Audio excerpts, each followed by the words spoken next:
Hi, this is John Martinez, and we help sales teams perform at a higher level in all kinds of different industries across the country through sales training and consulting.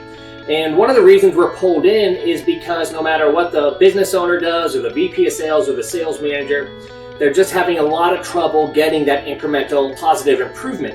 And one of the reasons why this happens is because usually the sales leadership, whoever it is, starts to focus a whole lot on what is going wrong in the sales process. And this makes sense because if you're in the position to help your team improve, you want to show them what they did wrong so they no longer do it, right? You want to show them a little bit of tough love and say, hey, you did this again, don't do it. And that seems to make sense, but here's why it doesn't actually make sense to coach that way.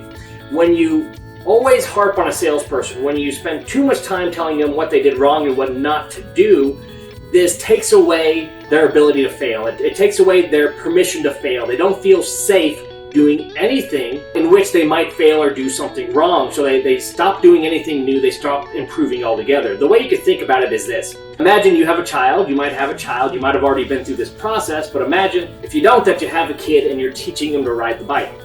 And imagine that as you're teaching this child to ride the bike, you say, hey, I'm going to teach you to ride. And no matter what, here's what you don't want to do. Don't fall.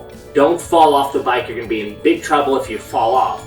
Well, what's going to happen? Well, the kid's probably not even going to get on the bike, not going to take any chances, not roll down a hill because the child knows I cannot fail.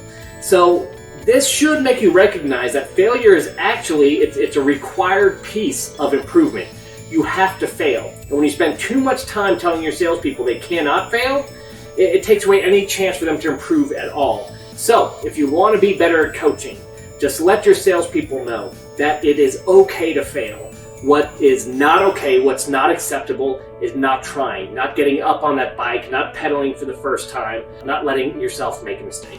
So hey, if this makes sense to you, if it resonates with you, and if you think anyone else might get a little bit of use out of this video or this message, please go ahead and share it with them.